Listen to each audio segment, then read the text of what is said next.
إن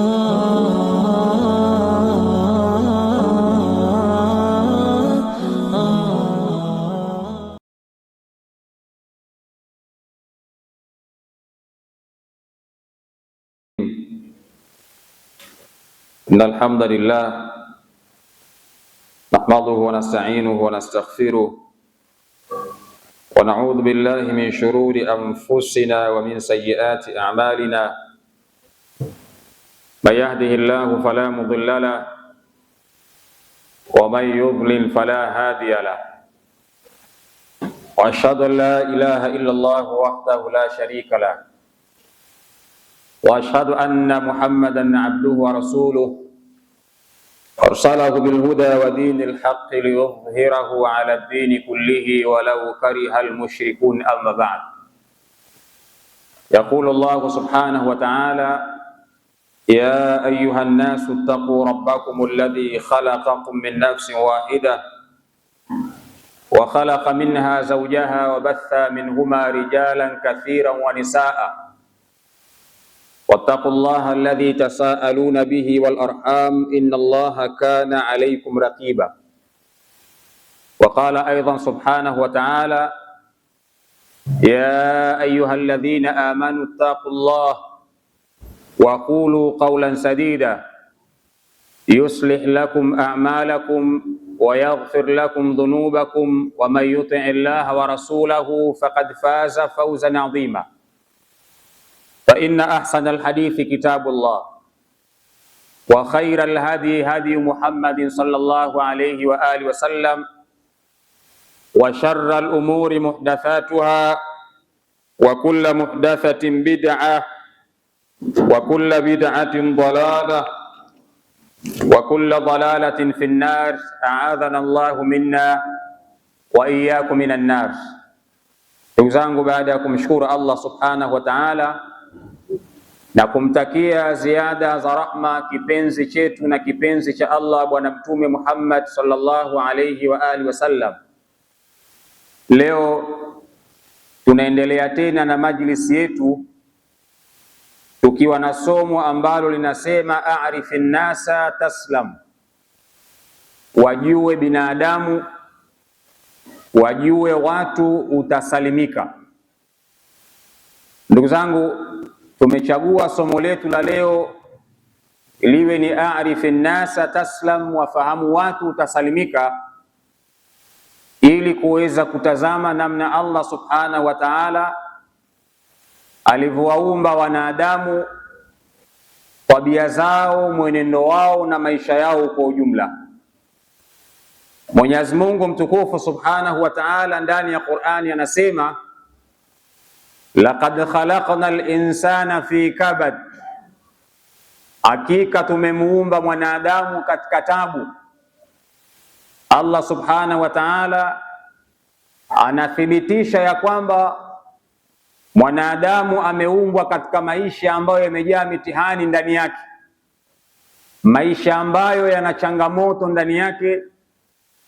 Lakini pia usitarajie wanadamu wote kwenye maisha yako kwamba wanaweza kuwa wema, kwa namna ambavyo Allah subhanahu wa ta'ala alivyowaumba wanadamu. Wameumbwa katika tabu. Wanadamu ni viumbe wa tabu, wana matatizo chungu mzima.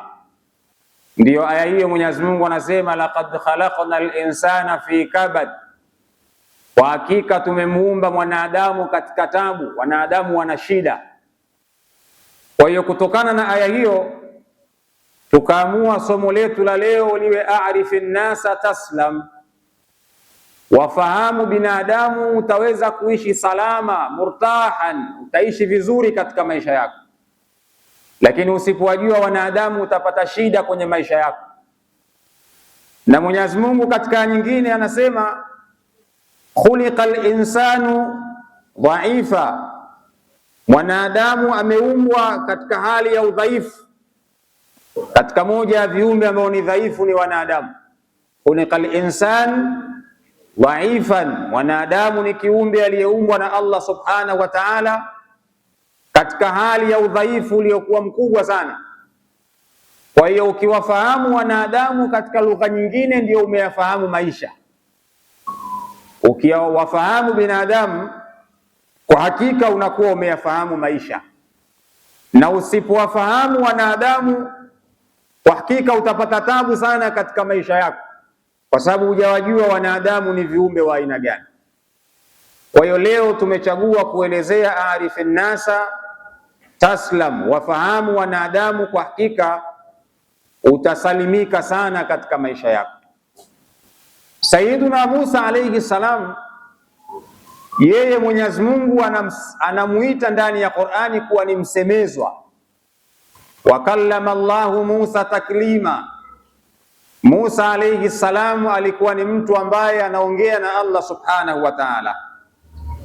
Katika miongoni mwa siku Musa alayhi salam alikwenda kwa Allah subhanahu wa ta'ala na mambo kadha wa kadha, lakini katika miongoni mwa mambo aliyokwenda nayo Musa alayhi salam kwa Allah subhanahu wa ta'ala, Musa alikwenda kumwambia Allah subhanahu wa ta'ala, ya Rabb, Allah subhanahu wa ta'ala, Mwenyezi Mungu, najini min alsinati nnas, Mwenyezi Mungu ninakuomba mimi unikinge, uniokoe kutokana na maneno ya wanadamu.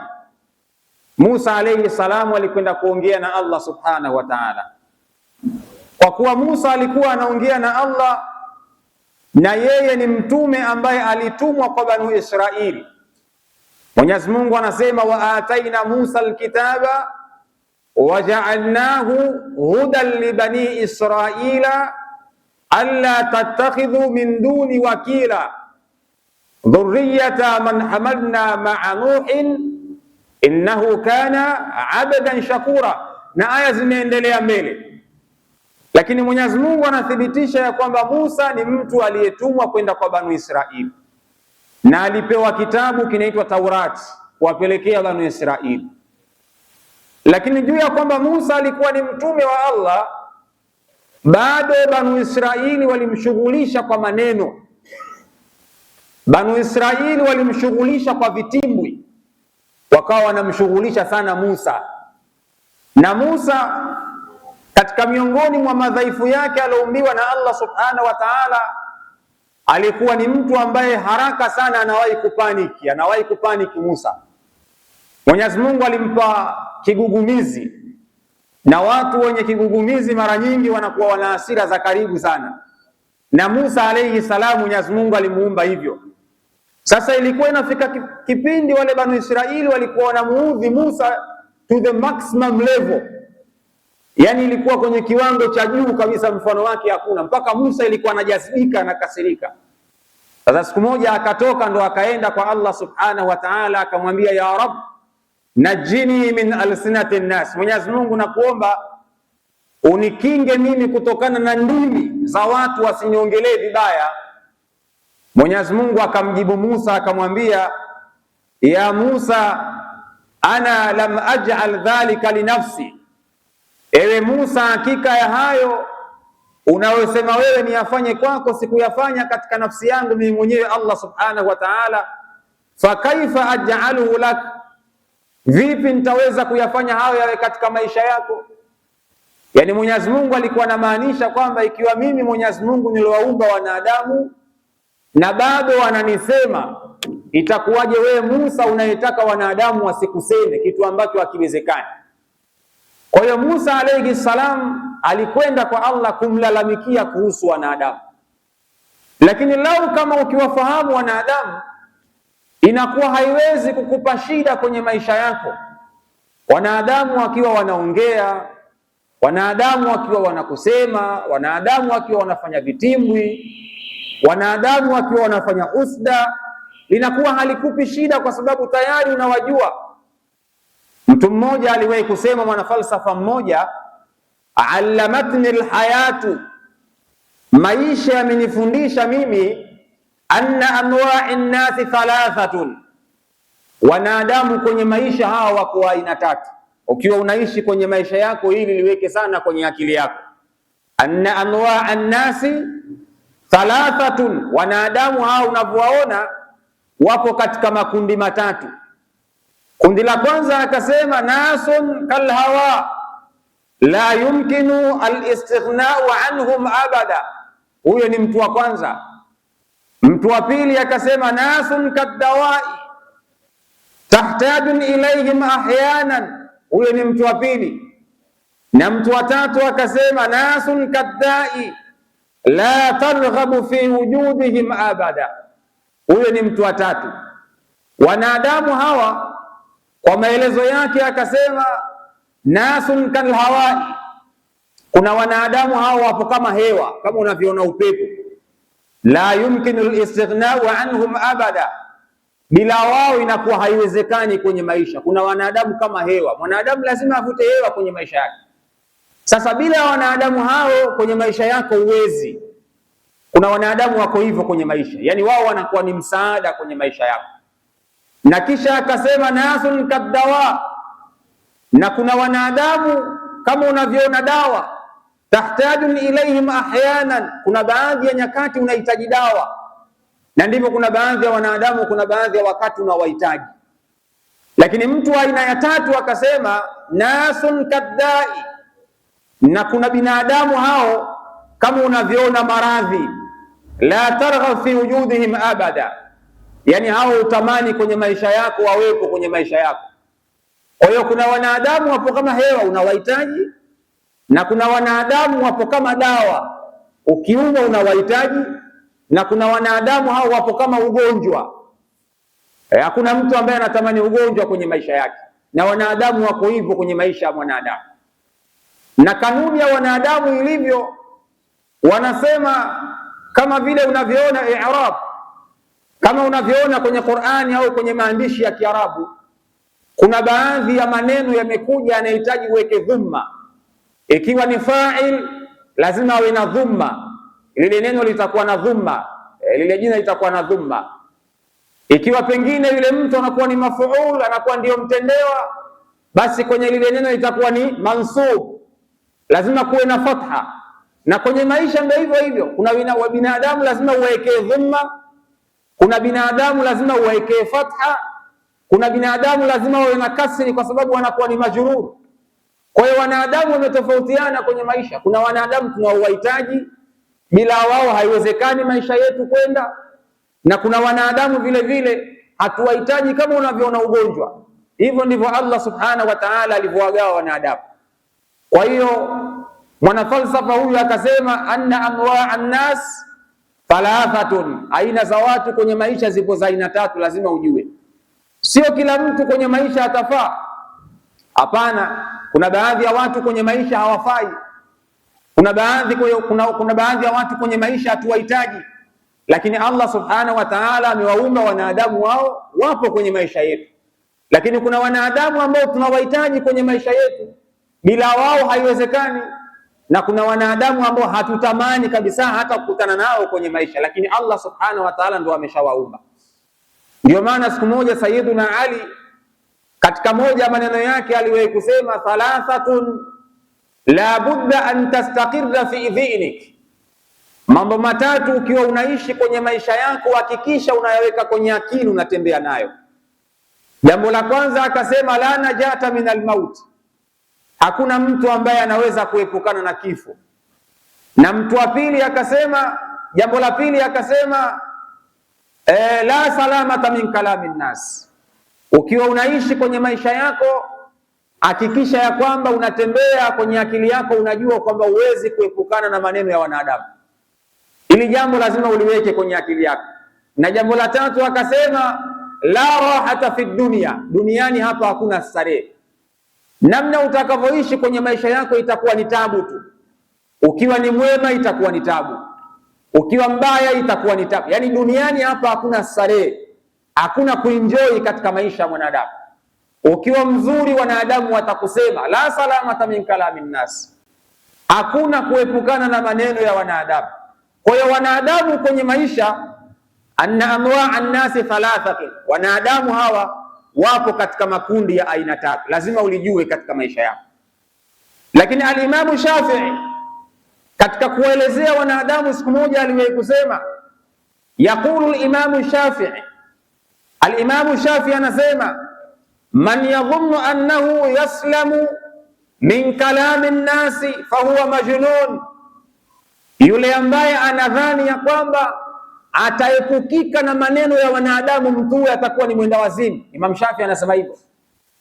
Yule ambaye anayedhani kwamba kwenye maisha yake ataepukana na maneno ya wanadamu, mtu huyo atakuwa ni mwenda wazimu.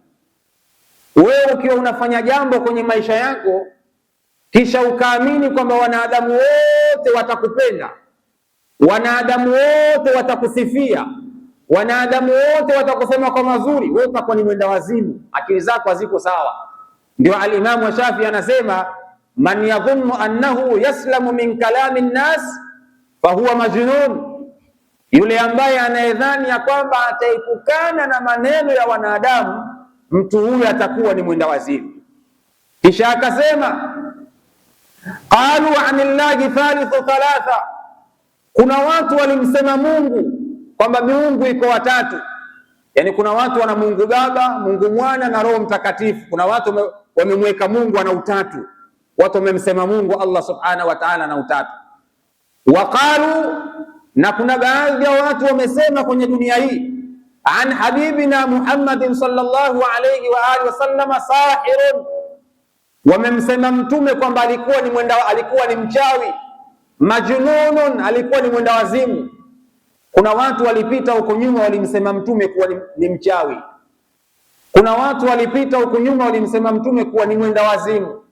Sasa ikiwa mtume alisemwa, wewe unadhani utasalimika na maneno ya wanadamu? Kwa hiyo ukiwa unaishi kwenye maisha yako kisha ukadhani kwamba watu wote wakuseme vizuri, wewe utakuwa mwenda wazimu. Kama kulikuwa na mwanadamu anapaswa aseme vizuri, watu wamzungumze vizuri, alikuwa ni Mtume Muhammad. Lakini al-Imam Shafi anasema ilifika hatua watu walimuita mchawi, ilifika hatua watu walimuita mwenda wazimu. Haya wewe nani usisemwe?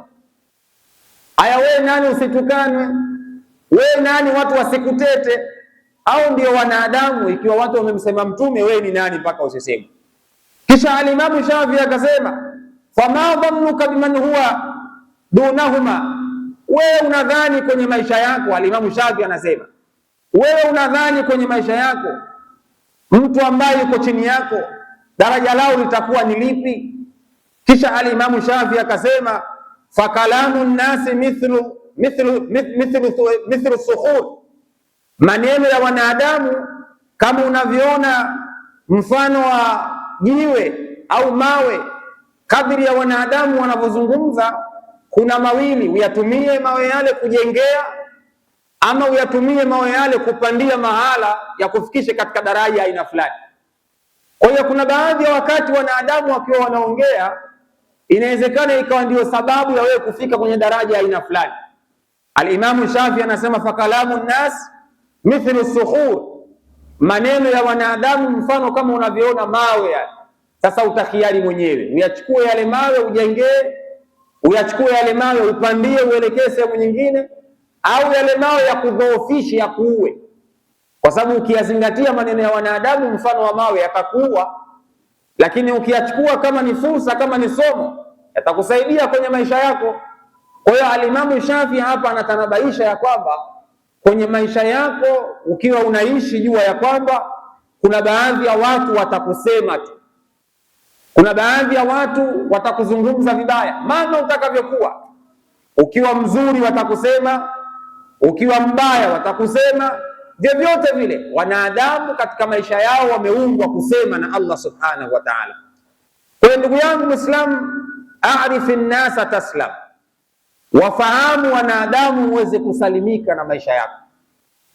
Usipowafahamu wanadamu utapata tabu sana kwenye maisha, kwa sababu wanadamu ndio wanadamu kwa namna walivyoumbwa na Allah subhanahu wa ta'ala.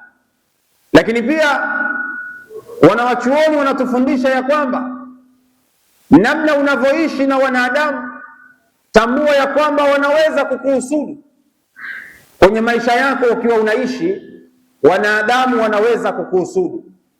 Yani unaweza ukawa na jambo, usidhani kwamba jambo lile kila mmoja atapenda wewe kuwa nalo. Unaweza kuwa na watoto, ukadhani kwamba watu wote wanapenda wewe kuwa na watoto. La, hakuna wanadamu wote wanaopenda kwamba wewe na watoto. Kuna wanadamu wanachukia wewe kuwa na watoto. Inawezekana wewe una gari, usidhani kwamba watu wote wanafurahia wewe kuwa na gari. La, hakuna kitu kama hiko. Usijione wewe pengine una nyumba ukadhani watu wote wanafurahia, ukawa unaposti kwenye mitandao, unaweka kwenye status, unaweka hivi ukadhani watu wote wanafurahia. La, wanadamu kwa kawaida huwa hawafurahii wote mafanikio yako, kamwe haijawahi kuumbwa na Allah subhanahu wa ta'ala. Ikiwa Yusuf alayhi salam ndugu zake wanamhusudu Yusuf alayhi salam, ndugu zake wa kuzaliwa naye wanamhusudu Yusuf alayhi salam, unadhani wewe kwenye maisha yako na yale mafanikio yako uliyokuwa nayo wanadamu wenzio watashindwa kukuhusudu? Ni jambo ambalo haliwezekani. Ukiwa unaishi kwenye maisha yako, jua ya kwamba kile ulichokuwa nacho kuna watu wanafurahia na kuna watu vile vile hawafurahii kile ulichokuwa nacho. Kwa hiyo unapocheka na watu, unapozungumza na watu, hilo likae kwenye akili yako, ujue kabisa hawa watu ninaocheka nao kuna vitu ambavyo kwangu hawapendi wao mimi kuwa navyo. Ndio wanadamu walivyo. Hata ndugu zako wa kuzaliwa, hata ndugu zako kwenye familia, hata ndugu zako kwenye ukoo, usidhani ya kwamba wanafurahia kila kitu. Hapana. Mtu mmoja aliwahi kusema kanuni ya maisha mwanadamu ilivyo, anapenda ufanikiwe lakini sio kumzidi yeye. Mwanadamu alivyo kwenye maisha yake, anapenda ufanikiwe lakini sio kumzidi yeye. Anayependa wewe ufanikiwe kumzidi ni baba yako na mama yako. Yaani baba yako ukimzidi utajiri ajisikii vibaya, ukimzidi elimu ndiyo furaha yake, na mama yako hivyo hivyo. Lakini rafiki yako, jirani yako, wanadamu wenzio, hata ndugu zako wengine, yaani kuna baadhi ya sehemu wamekuweka, ukiwazidi hapo wanaanza kukuchukia. The same vile vile kwenye nafasi hizi, vyeo. Leo inawezekana rafiki yako ukauna cheo akawa rafiki yako wa karibu sana. Siku ukiwa na cheo unashangaa rafiki yako yule yule anaanza kukuhusudu, anaanza kuchukia kwa nini una cheo. Yaani anapenda ufanikiwe lakini sio kumzidi yeye. Lakini ajabu ya wanadamu ilivyo ni kwamba wakati wewe una shida, mna haso pamoja, mnahangaika pamoja, mnatafuta pamoja, kwake yeye wala haimpi tabu kwenye maisha yake, haimpi tabu. Lakini siku utakayofanikiwa wewe kutoka pale ulipokuwepo ukasogea ukamuacha mahala, basi ujue kuna adui mwingine umemzalisha kwenye maisha yako. Yule rafiki yako uliyokuwa mnasota wote yule, ukimwacha mahala wewe ukasogea kidogo, ujue yule naye anakuwa adui kwenye maisha yako. Mara nyingi watu wengi wanaofanyiwa husda na uadui sio na watu ambao wanaotoka mbali, bali ni wale watu ambao wanaowajua na watu wa karibu. Yusuf alayhi salam hakufanyiwa husda na watu waliotoka mbali, kwa sababu walikuwa hawamjui Yusuf na wala walikuwa hawajui yale ambayo Yusuf aliyokuwa nayo. Lakini kwa nini Yusuf alihusudiwa? Ni kwa sababu wale walimjua Yusuf ni kitu gani anacho, ndio maana wakamhusudu. Kwa hiyo anayefanya husda huwa atoki mbali, rafiki yako au ndugu yako wa karibu, ni mtu ambaye anakujua. Kwa hiyo ukiwa unaishi kwenye maisha yako, usidhani watu wote watapenda uliokuwa nayo. Na ndio unaona kuna baadhi ya watu wanapata shida kwenye maisha. Mbona huyu ananichukia? Mbona mimi sijamkosea chochote? Mbona mimi sina shida naye? Mfumo wa maisha aliyouweka Allah subhanahu wa ta'ala kwamba wanadamu hawawezi kukupenda wote. Mfumo aliouweka Allah subhanahu wa ta'ala, hakuna wanadamu hawawezi kukupenda wote, haiwezekani na haitokuja kutokea kwenye maisha yako. Lazima watokee watu ambao watakao kuchukia from nowhere. Huku wakosea chochote watakuchukia tu. Kuna mwanafalsafa mmoja aliwahi kusema kawaida ya watu huchukia wanadamu wenzao kwa sababu ambazo watu wamekuwa nazo toka udogoni. Yaani mtu amekuwa toka udogoni, kuna baadhi ya vitu anachukia. Mfano, udogoni kwako kama ilikuwa utaki kula, kisha anachukuliwa mtu mmoja mwenye sura mbaya, pengine ni mweusi kama mimi, kisha unakuja unatishiwa, anakutisha ndio unakula. Ukiwa mkubwa watu weusi unakuwa unawachukia. Yaani elimu ya psychology inasema hivyo. Ikiwa wakati wa udogoni kwako ilikuwa ukimwona mtu pengine ana macho makubwa unaogopa, basi ukiwa mtu mzima baadaye kila aliyekuwa na macho makubwa unakuwa unamchukia. Ndio ile nadharia moja inakuja kwamba huyu bwana mimi simpendi. Kwa nini umpendi? Mimi simpendi tu, sina sababu naye. Watu wa elimu wa psychology wanasema wewe toka udogoni kwako ulikuwa watu wa aina hiyo uwapendi. Kwa hiyo hakuna mwanadamu anayeweza kukupenda, yani kila mwanadamu akupenda haiwezekani. Kuna watu lazima watakuchukia tu. Ndio ile mtu, kwa nini umpendi? Mimi simpendi tu, imetokea mimi mtu huyu simpendi tu. Ndio maana unaona hata misikitini kuna baadhi ya wakati mtu anamchukia mwenzie bila sababu. Kakukosea nini? Bwana mimi simpendi tu yule bwana. Kakufanya nini? Umegombana naye? Kakutukana? Hapana, mimi simpendi tu. Yani huwa inatokea hivyo kwa wanadamu. Hivyo ndivyo walivyoumbwa na Allah subhanahu wa ta'ala, kwamba kwenye maisha yako usitarajie kwamba watu wote watakupenda. Kwa hiyo hata ukiwa unaposti mafanikio yako, ukae ukijua kwamba kuna watu hawapendi, kuna watu wanachukia hilo jambo.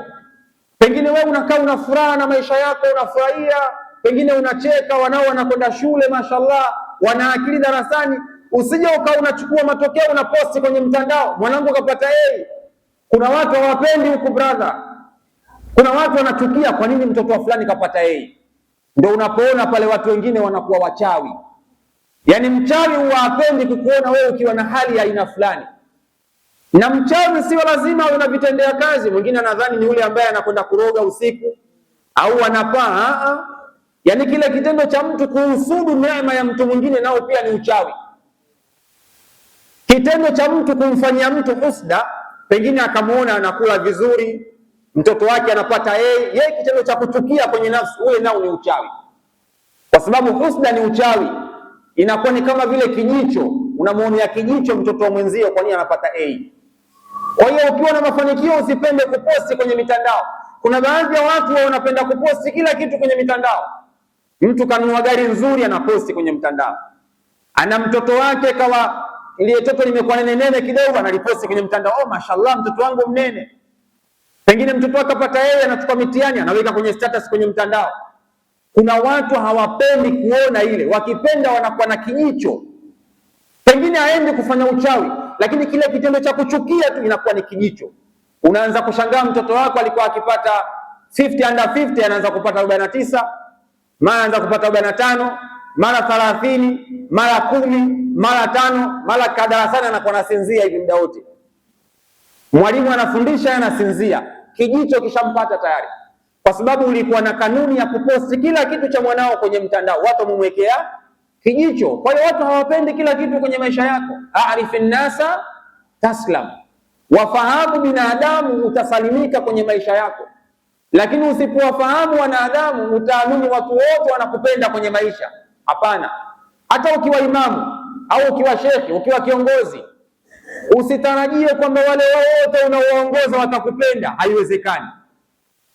Haiwezekani kwenye maisha. Unaweza ukawa ni shekhi, wewe ni dai mzuri, unaweza ukawa ni shekhi wa wilaya, ukawa ni shekhi wa mkoa, inatokea mtu akupendi tu. Bwana wewe kwa nini umpendi huyu, kakukosea nini? Mimi simpendi tu wewe bwana. Yaani huwa inatokea hivyo. Imamu huyu mimi simpendi tu. Kwa nini umpendi? Sina sababu. Hao ndio wanadamu walivyoumbwa na Allah subhanahu wa ta'ala.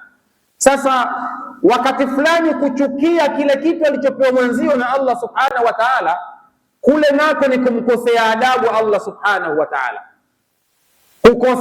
Kuchukia kile alichopewa mtu na Allah subhanahu wa ta'ala, kule nako ni kumkosea adabu Allah subhanahu wa ta'ala. Unajua kuna baadhi ya wakati kuna mtu anaweza akawa amepewa kitu fulani na Allah subhanahu wa ta'ala. Wewe kwa mtazamo wako wa kibinadamu unaweza ukaona kama astahili kile kitu ile mtu kuwa nacho. Pengine kapewa uongozi fulani, pengine ni mjumbe wa nyumba 10, ukaona hivi kwa nini huyu kama mjumbe wa nyumba 10 watu wote hawajawaona? Yule amepewa na Allah subhanahu wa ta'ala. Mwenyezi Mungu ndio anampa mtakaye na anamnyima mtakaye. Siku moja niliwahi kutoa mfano, kuna baadhi ya watu wanaona watu wengine yule naye kawashe, mbona fulani ana elimu gani yule, mbona yule ana daraja fulani, mbona ana cheo fulani. Mwenyezi Mungu ndio kataka yule awe vile. Kuna watu wana elimu mpaka zinamwagika, lakini Mwenyezi Mungu hajawapa hiyo manzi, hajawapa hiyo nafasi. Kwa hiyo kuna baadhi ya wakati Mwenyezi Mungu anaamua tukumpa mtu, Allah subhanahu wa ta'ala ameamua anampa mtu daraja aina fulani. Sasa wewe ukianza kupata tabu, itakuwa kama vile unamkosea adabu Allah subhanahu wa ta'ala, kwamba kwa nini umempa huyu. unakuwa unampangia Allah subhanahu wa ta'ala. Kuna watu Mwenyezi Mungu anaamua kuwapa kitu cha aina fulani, usichukie kwamba kwa nini kapewa huyu, kwa nini huyu kwa hivi. Allah subhanahu wa ta'ala ndio kampa. Al-Imam Shafi'i siku moja aliwahi kusema, qul liman, sikuwa anakesha hali ya kuwa anafanya husda juu yangu. Yani kuna mtu anaweza akawa analala usiku anafanya husda juu yako. Al-Imam Shafi'i anasema, atadri ala man asaat al-adab, hivi unajua yule ambaye unamkosea adabu? Wewe unakesha unachukia kwamba kwa nini fulani kapewa kitu fulani, usiku ulali, inakuuma moyo, unachukia katika nafsi, kwa nini huyu kapewa hiki, kwa nini kapewa watoto, kwa nini kapewa mali, kwa nini kapewa uongozi, kwa nini wanaheshimika, unaumia katika nafsi. Al-Imamu Shafi anasema, atadri ala man asaat al-adab, hivi unajua yule ambaye unamkosea adabu? Al-Imamu Shafi anasema, asata ala Allah fi hukmihi, unayemkosea adabu ni Allah subhanahu wa ta'ala katika kuhukumu kwake.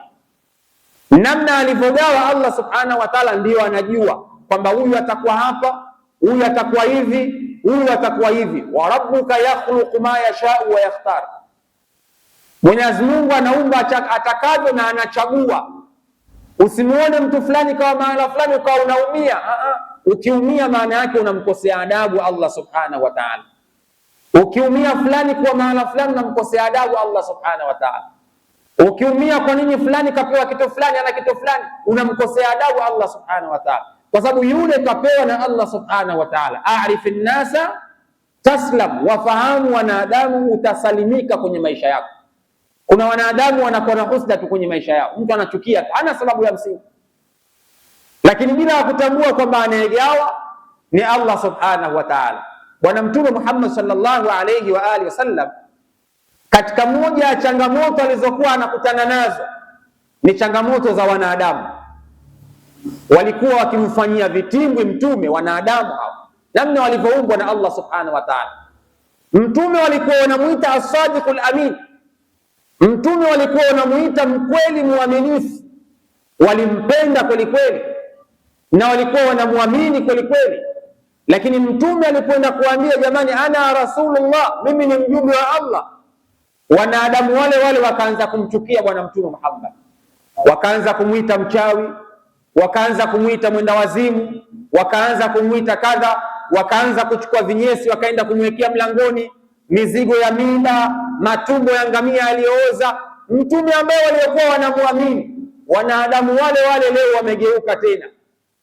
Kwa hiyo wanadamu kwenye maisha walivyo ni kwamba wana kiwango fulani wamekuweka, ukivuka kiwango hiko wanadamu wanakuchukia.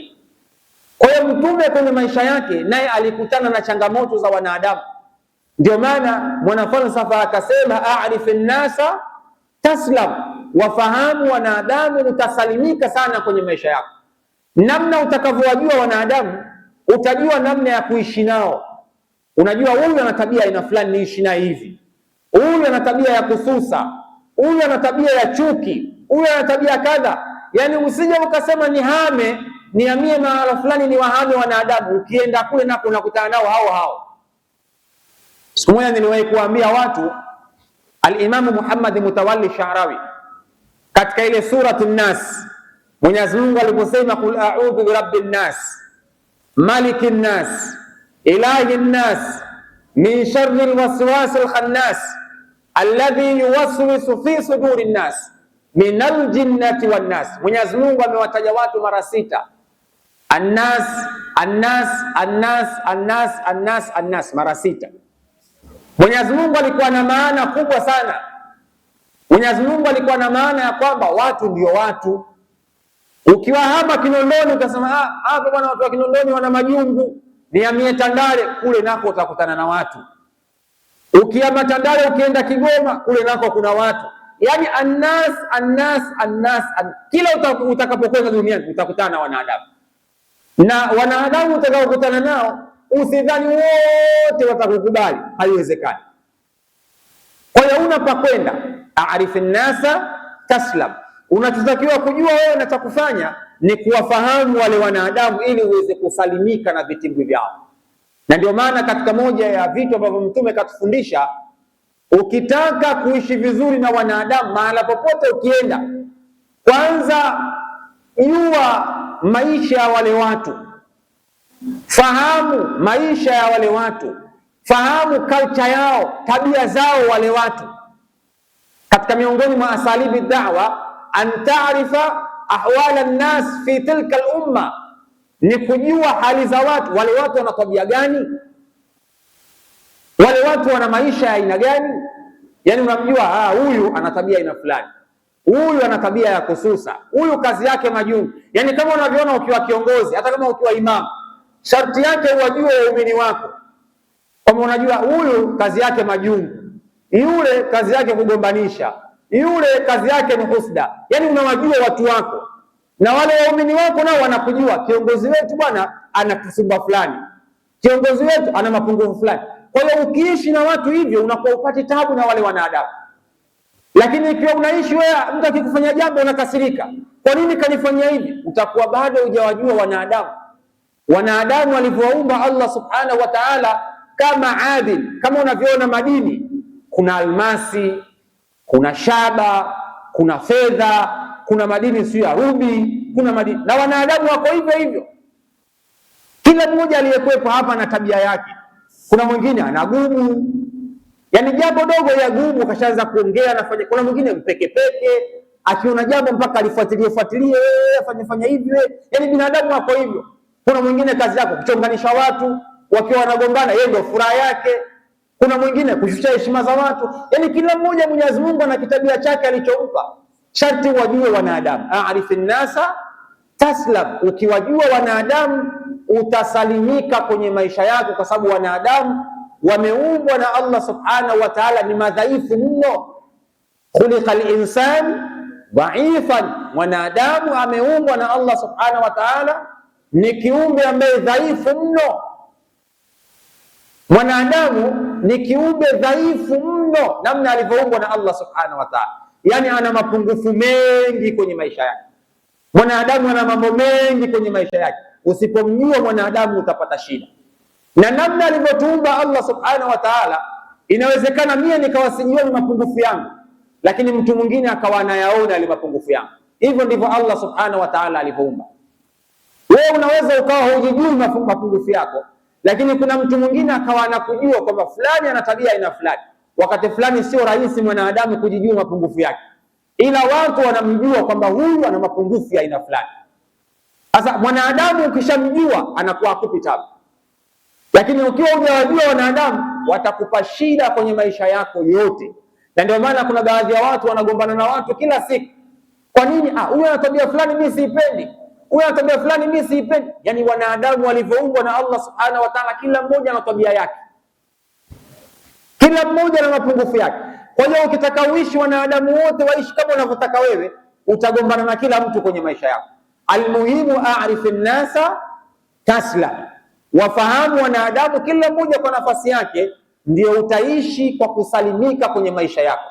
Na wanadamu walivyoumbwa na Allah subhanahu wa ta'ala, lazima uwakategorize wanadamu, lazima uwaweke kwenye mafungu, lazima kwamba huyu hapa kwa namna ninavyoishi naye yupo kwenye kundi la aina fulani, huyu hapo kwa namna ninavyomuona yupo kwenye kundi la watu wa aina fulani. Yani unawakategorize wale wanadamu. Ukiwaweka wote kwenye level moja watakusumbua, kwa sababu utataka waishi kama unavyotaka wewe, kitu ambacho kitakuwa hakiwezekani. Lakini ukiwakategorize kwamba hawa, huyu namweka kwenye level ya chini, siku akifanya kosa unampa dharura, unajua huyu bwana ana weakness ya aina fulani, ushamkategorize muda mrefu. Ndio maana Mtume katika moja ya hadithi yake aliwahi kusema, a'dhar akhaka ila 70 marra, mpe dharura ndugu yako mpaka mara 70. Lakini ikiwa umemweka kwenye level ya aina fulani, akifanya kosa unajua huyu ana weakness ya aina fulani, akupi shida, utamsamehe. Siku nyingine akikosea, huyu ana tabia fulani, kwa kawaida yake hivyo kwenye maisha. Kwa hiyo ukiwa umewagrade watu, umewaweka kwenye sampuli tofauti, hata mpunga, mchele ukiukoboa unasikia kuna supa, kuna chenga, sio kuna bwimbwi, kuna nini. Yani mchele nao watu wana upgrade, na wanadamu vile vile lazima uupgrade kwamba huyu yuko kwenye level fulani, huyu kwenye level ya aina fulani. huyu kwenye level ya aina fulani. Lakini sasa kwenye maisha yako jitahidi na wewe usiwe watu ambao wanakuweka kwenye level ya aina fulani. Siku moja Mufti London aliwahi kusema, kwenye maisha yako jitahidi sana usiwe kwenye kundi la watu wa kuvumiliwa. Yaani isije kuwa kwenye maisha yako ukiingia mahala watu wanasema mvumilieni huyo, yaani maana yake watu wanakujua tabia zako kwamba wewe mnafiki, wewe mzandiki, mfitinishaji. Kwa hiyo ukienda mahala tu watu wote mvumilieni huyo. Jitahidi kwenye maisha yako usiwe kwenye kundi la watu wa aina hiyo. Kuwa kwenye kundi la watu wa kuvumilia watu. Yaani wewe mtu huyu namvumilia. Usiwe kwenye kundi la watu wa kuvumilia, utaharibikiwa kwenye maisha. Kwa hiyo kwenye maisha haya wakati fulani lazima uwakategorize watu. Unawaweka watu kwenye mafungu, wanakuwa hawakupi tabu. Ndio maana Mtume alikuwa anawajua masahaba zake. Kuna baadhi ya nyakati Mtume ilikuwa anafuatwa. Siku moja alimfuata Abu Dharr akamwambia Mtume, mbona mimi unipi uongozi? Mbona unawatuma watu waende Shamu wanakuwa viongozi, wengine waende huko sijui Iraki, wengine waende wapi wanakwenda kuwa viongozi, mbona mimi unipi uongozi? Mtume akamwambia araka dhaifan, wewe bwana ninakujua wewe ni dhaifu, wewe uwezi, wewe uongozi uwezi, innaha amana, uongozi ni amana. Kwa nini Mtume kamjibu vile? Alimjibu vile Abu Dharr kwa sababu alikuwa anamjua. Kwa hiyo Mtume aliwakategorize watu. Kuna wakati Mtume alikuwa anawatuma masahaba, anamtuma sahaba nenda sehemu fulani, kisha anamuuliza ukienda kule namna gani utafikisha da'wa, utawaongoza vipi watu? Yule sahaba anaanza kumwambia kadha, nitafanya kadha, nitafanya kadha, nitafanya kadha. Mtume anamwambia nenda, kwa sababu Mtume alikuwa anamjua huyu ana busara, huyu ana hekima, huyu mkali, huyu moyo wake mgumu. Mtume alikuwa anawajua masahaba zake, kisha kila mmoja akamweka kwenye fungu lake. Ndio maana hata katika vita kuna baadhi ya wakati Mtume alikuwa anamteua mtu ambaye anampa bendera kwamba wewe utakuwa ndio amiri jeshi katika msafara huu katika vita. Anaangalia katika masahaba zake, kisha anamteua mmoja, wewe ndio utakuwa amiri jeshi katika msafara huu, kwa sababu Mtume alikuwa anawajua masahaba zake. Hata watoto ukiwa nao nyumbani, sharti uwajue watoto wako kwamba huyu ana tabia fulani, huyu ana kasumba fulani, huyu ana hulka fulani, sharti uwajue.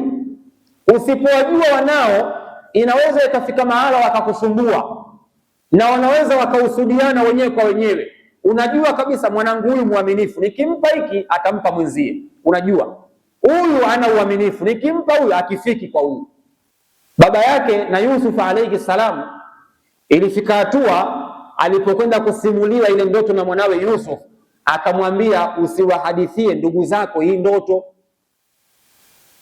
kwa sababu alikuwa anawajua wale watoto wake wengine kwamba wana roho za aina gani.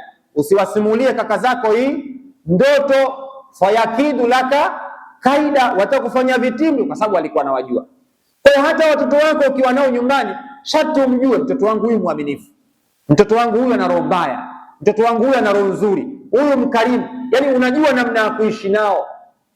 Ndivyo Mtume anavyotufundisha kwenye maisha ya kuishi na wanadamu. A'rif an-nasa taslam, wafahamu wanadamu, utasalimika kwenye maisha yako. Hata ukiwa unasoma na mwenzio darasani, sharti umjue ana tabia aina gani. Unajua huyu mgomvi, huyu anapenda shari, huyu anapenda matusi. Yani unamjua kwamba huyu ana tabia aina fulani. Ukishamjua unajua namna ya kuishi naye. Ukiwa una mke, ukiwa una mume, sharti umjue. A'rifi nnasa taslam, mfahamu mwanadamu, utaishi kwa kusalimika. Ukiwa unajua mume wangu ana gubu, unakuwa unakaa naye makini. Jambo fulani nikifanya hapa, psychologically unakuwa ushajiandaa kwamba kinachofuatia hapa ni gubu, kwa sababu ushamjua mume wako. Kwa sababu kuna mwanaume mwingine ukizidisha chumvi tu, maneno yake 500 kidogo ndani ya nyumba. Kuna mwanaume mwingine ukizidisha pengine limao kwenye mboga, anaongea maneno hayo 1000 kidogo, kwa sababu ana gubu. Kwa hiyo sharti umjue. Na kuna wanawake wengine unawajua, mke wangu bwana nikifanya jambo fulani ndani siku 3 tunalala mzungu wa 4. Sharti umjue mtu. Ukiishi kwa kumjua mwanadamu mwenzio, utaishi kwa kusalimika sana, kwa sababu unajua mapungufu yake. Ukishajua mapungufu yake, unampa dharura. A'dhar akhaka ila 70 marra, unampa dharura ndugu yako mpaka mara 70. Utaishi kwa amani, mustarehe katika dunia, na wala hutaona dhiki kwenye maisha yako.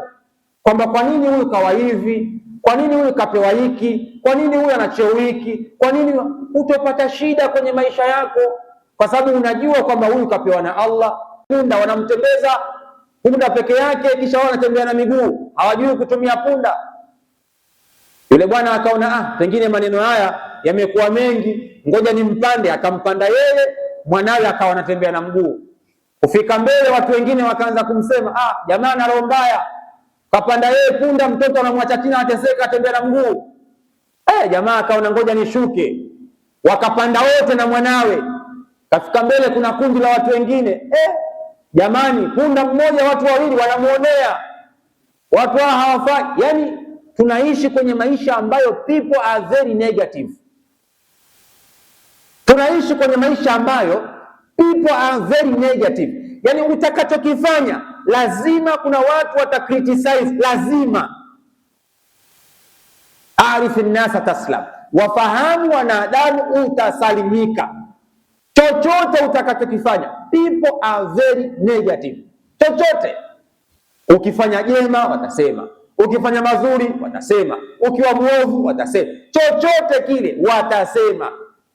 Siku moja niliwahi kuwapa mfano, wewe ukitaka kujua binadamu walivyo, kwamba ni watu ambao wameumbwa kama madini, wapo tofauti tofauti. Ndugu zako wale wachukue, ishi nao nyumbani, kisha wale ndugu zako, wanunulie chakula, wape mavazi, kila kitu wape.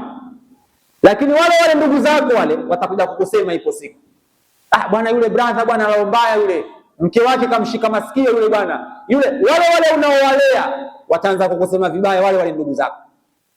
Yaani binadamu wako hivyo kwenye maisha yao.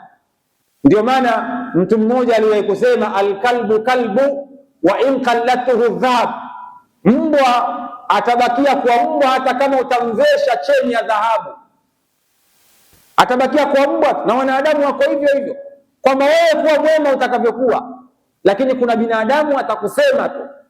Arifin nasa taslam, wafahamu wanadamu, utaishi hali ya kuwa umesalimika kwenye maisha yako. Wakati fulani tunapata shida, tunaumia mioyo, tunapata tabu. Kwa nini? Kwa sababu hatujawajua wanadamu. Tunapaswa tuwafahamu wanadamu ni viumbe wa aina gani. Tukishawajua wanadamu halitupi shida kwenye maisha, lakini kwa kuwa hatutaki kuwajua wanadamu, linatupa shida kwenye maisha, kwamba kwa nini wanansema, kwa nini wanaongea, kwa nini hivi, kwa nini kadha. Haiwezekani brother, kwenye maisha yako ni jambo ambalo haliwezekani. Juzi nimeona mtu mmoja alikuwa ametoka na alamika, shekhe mmoja alikuwa anasemwa vibaya. Shekhe mmoja alikuwa anasema vibaya, anatukanwa, ile shekhe anatukanwa, anafanya hivi. Akatokea mtu mmoja naye akawa na mradi yule alikuwa anamtukana ule shekhe. Brother, kwenye maisha haya la salamata min kalami nnas. Yani haiwezekani kuepukana na maneno ya watu.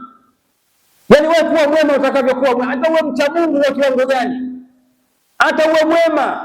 Sasa hivi hapa unaweza ukatoka kwa msaidia mtu 500. Bwana mimi brother na shida, ukampa 500. Anaweza akatoka mtu, unajua 500 kaipata wapi yule? Kuna mtu kampa 2000 akupe wewe akakupa 500. Ule wema wako watu wanaupindua, ule wanaofanya kwa ubaya, au ndio wanadamu. Sasa usipowajua wanadamu, inaweza ikakupa shida kwamba kwa nini wanansema pesa yangu, kwa nini mimi wanafanya hivi. Unaweza ukaghairi kuwasaidia wanadamu kwa sababu hujawajua watu. Lakini ukiwajua utadharau yale maneno yao, utajua hawa ndio katika kundi la wale, kwamba hata ufanye jema watakusema. Na kuna baadhi ya watu wameacha kufanya wema kwa sababu wamesemwa na watu. Kuna mtu anafanya wema na kuna watu wanamsema, mpaka nafikia hatua jamani, pesa ni ya kwangu, mimi ndio nasaidia, kwa nini waniseme? Naacha, mtu anaacha kufanya wema. Kumbe ilibidi afahamu kanuni inasema arifin nasa taslam, wajue watu utasalimika. Ukiona unafanya jambo wakatokea watu wakakusema kwa ubaya, ujue ndio katika kundi la wanadamu, kwamba hawa ndio wale, kwamba lazima wawepo hawa katika watu. Na ukiona unafanya jambo watu wote wanakusifia, ujue kuna mahala unakosea. Na hili napaswa watu walielewe sana. Ukiona unafanya jambo kisha watu wote wakawa wanakusifia, wewe kuna mahala unakosea. Lakini ukiona unafanya jambo katika wale watu kuna watu wanachukia, ujue wewe unafanya sawa sawa, unafanya sawa sawa. Ndio kwenye kile kisa cha mwalimu mmoja alikuwa amemtuma mwanafunzi wake akafanya da'wa mahala. Yule mwanafunzi akawa amekwenda kufanya da'wa. Alipokwenda kufanya da'wa, kwenda kule watu wote wakawa wanampenda ile sehemu aliyokwenda, wanampenda, wanamfurahia. Shehe mzuri sana, shehe huyu bwana, mashaallah, watu wanampenda. Yule bwana aliporudi kwa mwalimu wake akamuuliza, vipi huko watu wanasemaje? Akamwambia, mashaallah bwana, huko bwana watu wamenipenda sana, wamenifurahia sana. Mwalimu wake akamwambia, kazi ya da'wa haujafanya wewe bado, wewe kuna mahala umekosea. Shekhe, nimekosea wapi? Mbona mimi nimefikisha da'wa watu wamependa? Akamwambia, kuna mahala wewe umekosea, nenda tena kafanye da'wa. Yule mwanafunzi akarudi tena kufanya da'wa, akaenda akalingania watu. Katika kulingania wakatokea watu wakaanza kumtukana, wakamtukana kweli kweli. Yule bwana akarudi kwa mwalimu wake. Mwalimu akamuuliza, vipi safari hii? Akamwambia, safari hii bwana nimekutana na kundi limenitukana kweli kweli. Mwalimu wake akamwambia, sasa hapo ndio umefanya vizuri katika dawa, sasa hapo uko sawa sawa. Kwa nini? Kwa sababu kwenye kuamrisha mema lazima kuna baadhi ya mambo ukutane nayo. Ndio maana Luqman katika moja ya aya anamuhusia mwanawe, anamwambia wa'mur bil ma'rufi wanha 'anil munkar wasbir ala ma asabak, amrisha mema na ukataze maovu, kisha kuwa na subra katika yale yatakayokusibu. Luqman anamuhusia mwanawe, wasbir ala ma asabak, kuwa na subra katika yale yatakayokusibu. Inna dhalika min azmi al-umur, kwa sababu kukataza maovu na kuamrisha mema ni katika miongoni mwa majambo makubwa.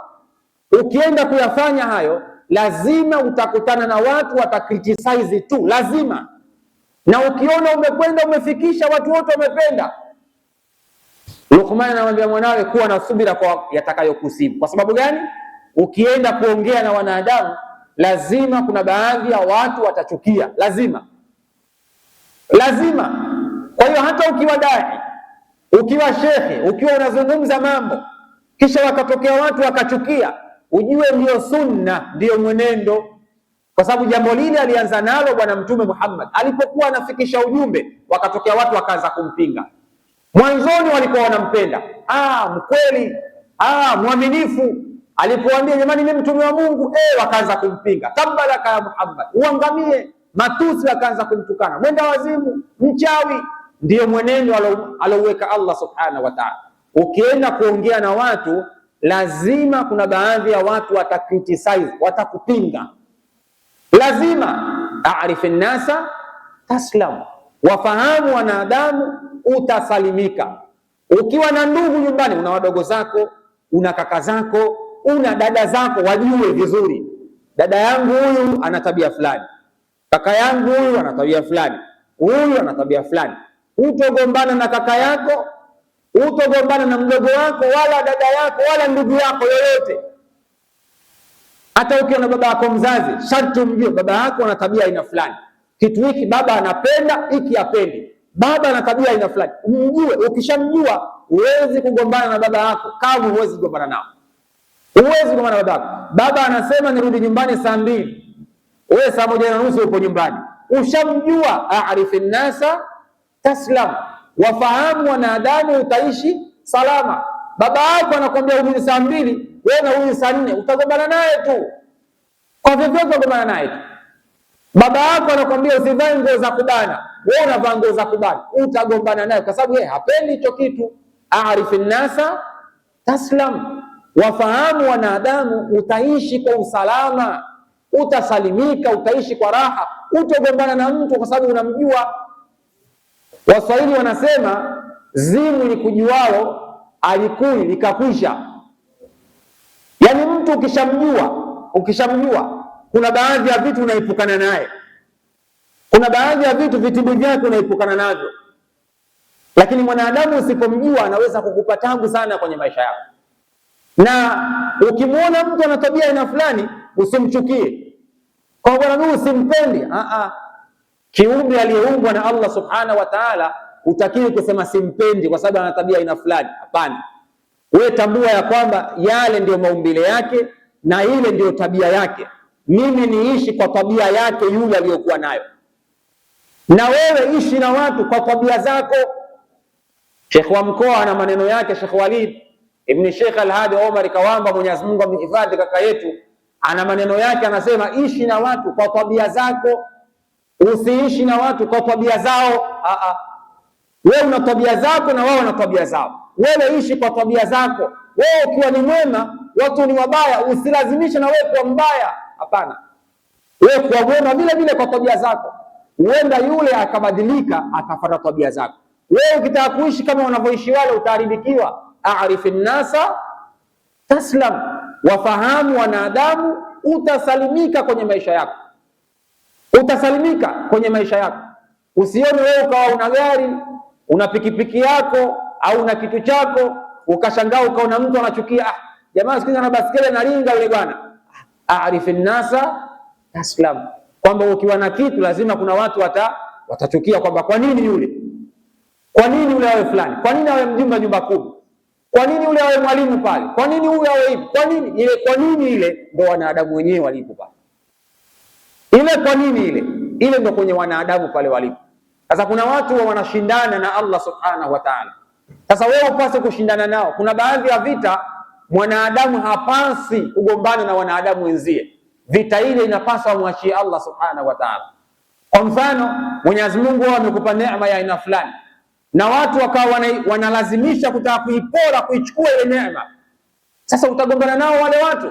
Ile neema aliyokupa ni Allah subhanahu wa ta'ala, ile neema aliyokupa ni Allah. Mwenyezi Mungu ndo anaweza kugombana nao wale, sio wewe, kwa sababu wewe hujajipa mwenyewe. Aliyekupa ni Allah subhanahu wa ta'ala. Dhalika fadlullahi yu'tihi man yasha, ni fadla za Allah subhanahu wa ta'ala. Mwenyezi Mungu anampa amtakaye. Kwa hiyo ikiwa aliyekupa ni Mwenyezi Mungu, Mwenyezi Mungu ndo anajua namna ya kuilinda ile neema yake aliyokupa. Yule ambaye anatamani wewe uwe hivi uwe hivi, unajua kuna baadhi ya wakati mjini hapa kuna mtu anaweza akawa anachukia hata mtu tu kuwa katika nafasi ya aina fulani. Mtu anachukia, mtu anachukia kabisa, anachukia kwamba huyu kwa nini yupo hapa, kwani huyu hawezi bwana, yule hajui bwana, yule hivi bwana, yule ana elimu bwana, kwa nini yuko pale? Mtu anachukia kwenye nafsi yake yani. Dhalika fadlullahi yutihi man yasha. Brother, ni fadhila za Allah subhanahu wa ta'ala, anampa mtakaye. Unamuona mtu kwa tajiri unaanza kuchukia, kwa nini kwa nini kwa nini? Brother, unachukia kitu ambacho Mungu kaamua ampe mtu fulani, wewe kunyima. Sasa ukiwa unachukia, maana yake unatangaza vita na Allah subhanahu wa ta'ala. Wa in ta'uddu ni'matallahi la tuhsuha, neema za Allah subhanahu wa ta'ala hazihesabiki. Yule kapewa neema hii, yule kapewa neema hii. Ukiona Darsa TV bwana Abu ana subscribers mengine 200,000, usije ukawa unachukia bwana Singo, ukaona kwa nini jamaa ana followers wengi, ana subscribers wengi, unachukia. Dhalika fadlullahi yu'tihi man yasha, Mwenyezi Mungu anampa mtakaye. Na ukiwa unataka kuchukia kwa nini huyu kama hivi, ujue wewe unagombana na Mungu, utapata tabu. Tena vita unayoitangaza Singo utoiweza, utadhalilika, kwa sababu aliyefanya vile ni Allah subhanahu wa ta'ala.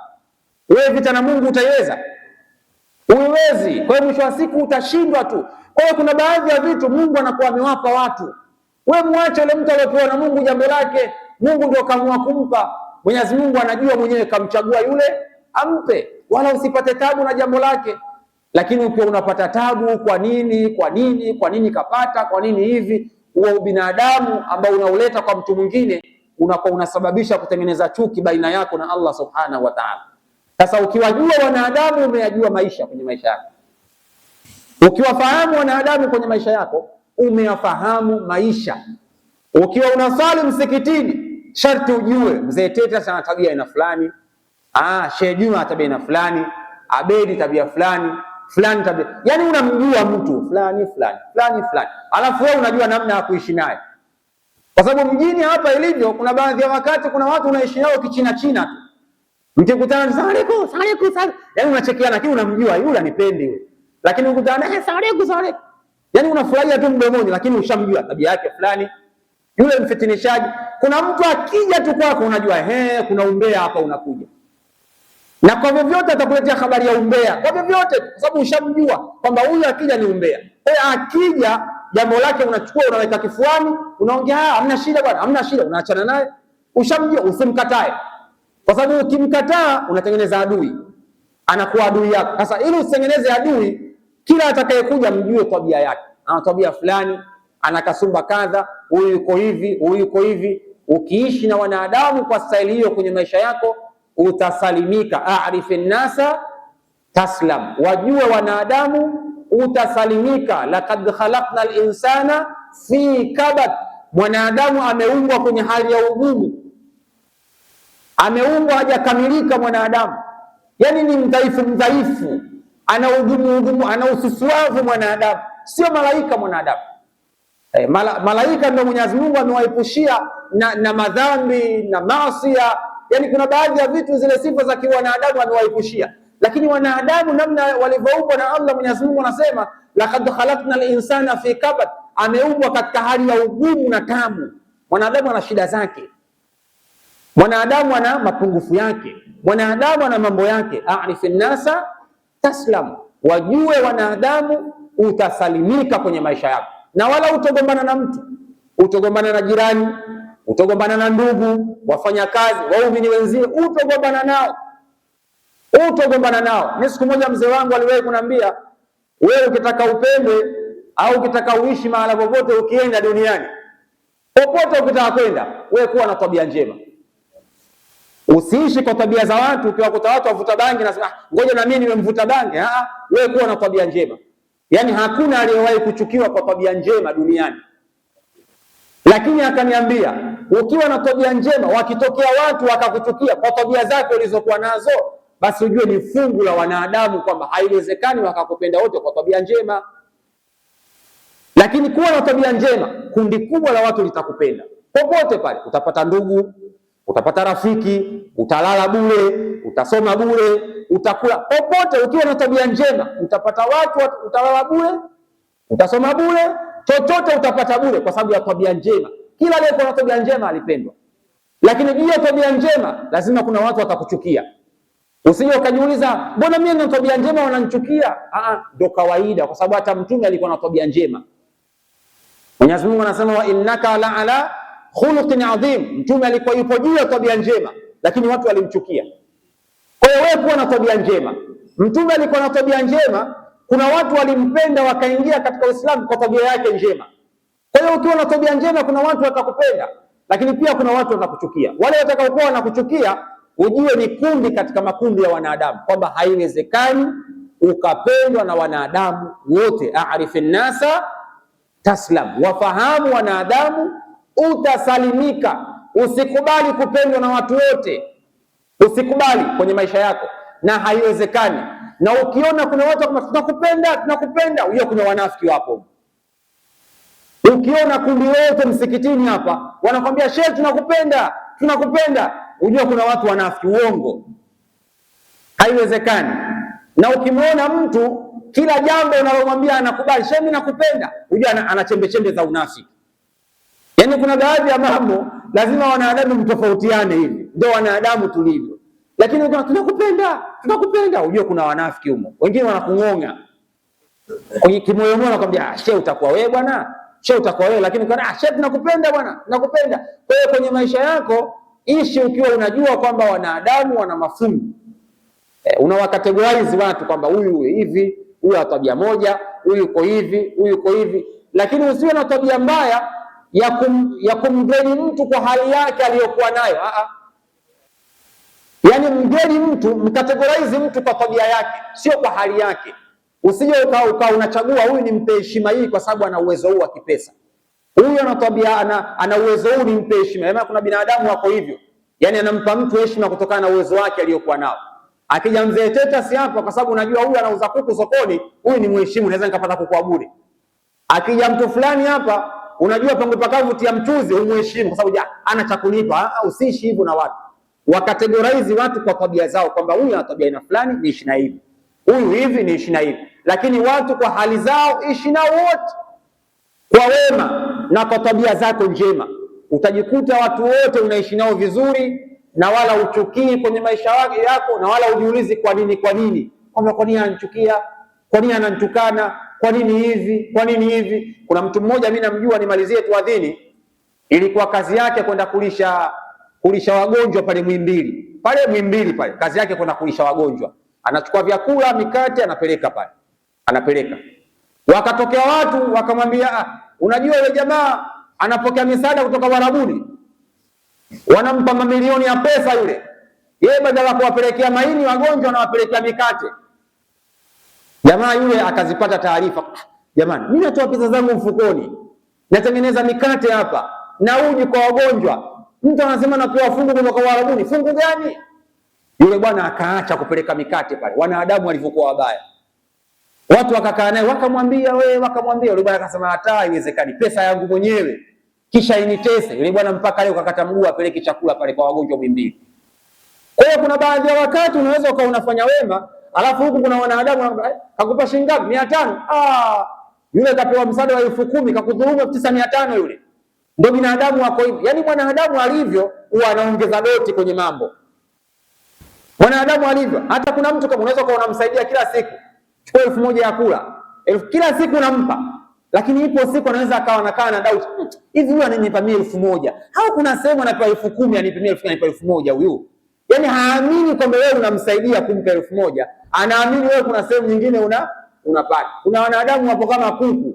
Unajua kuku unaweza ukamwekea mahindi juu, lakini haamini kwamba yale mahindi yale kwa jumla mahindi anapaswa yale, anachakua chini, anaamini kule chini ndio kuna mahindi mengine mazuri zaidi ya yale. Kumbe chini kuna mchanga. Sasa kuna wakati unaweza ukaona mfadhili mtu, alafu yule mtu anakuja mwisho wa siku anaanza kupekenyua kutaka kujua kwani yeye anapata wapi hela. Mwisho wa siku anajikuta anaharibu na msaada wenyewe unakatika pale. Arifin nasa taslam, wafahamu wanadamu utasalimika kwenye maisha yako. Ukiwajua wanadamu haliwezi kukupa shida. Sasa kuna watu wanapata shida kwa sababu hawajui watu. Mimi na kawaida moja, mtu anaweza nikamjua ananichukia, lakini nikawa nacheka naye na namheshimu. Najua kabisa, au naweza nikasikia taarifa kanisema, lakini mimi simnunii kwamba huyu kanisema ni mnuni. Salamu alaykum bwana, salamu bwana, lakini nishajua huyu hasidi kwangu, huyu kanisema, huyu anafanya kazi. Lakini nikikutana na wewe, nakuchekea, tabasamu uso, lakini nishakujua, nitaishi na wewe kadiri ya ulivyo. Ndio maana hata ukienda kuwafikishia watu wanasema balighi nnasa biqadri haddi uqulihim, wafikishia watu kwa upeo wa akili zao. Yaani ukitaka kuongea na watu unawatazama, hivi hawa watu akili zao zimeishia wapi? Zimeishia hapa. Basi wewe ongea mpaka mwisho wa akili zao. Usije ukaongea nje ya akili zao, watakuwa wakuelewi. Na wanadamu wako hivyo. Ukiwa unaishi nao wafahamu, huyo ananisemaga, unaitoa taarifa. Usije ukamaki, wewe unanisemaga, wewe hivi. Mwanadamu aliyemachua sawa sawa, aliyeelimika, akishamjua mtu anamsema, uamchukii, amuonyeshe. Tena huwa anatabasamu akimwona. Salamu alaykum bwana. Salamu alaykum. Yaani yule bwana itafika mahala mpaka huyu bwana mbona mimi namsema lakini kila nikutana naye ananitabasamia. Yaani yeye mwenyewe kibinadamu nafsi yake inaanza kumpa tabu kwamba sasa mbona mimi namfanyia ubaya huyu mtu, mbona hana ubaya? Unajua kuna ile hali ya kibinadamu, mtu anakufanyia ubaya alafu wewe unamfanyia wema, anaanza kujisikia vibaya yeye.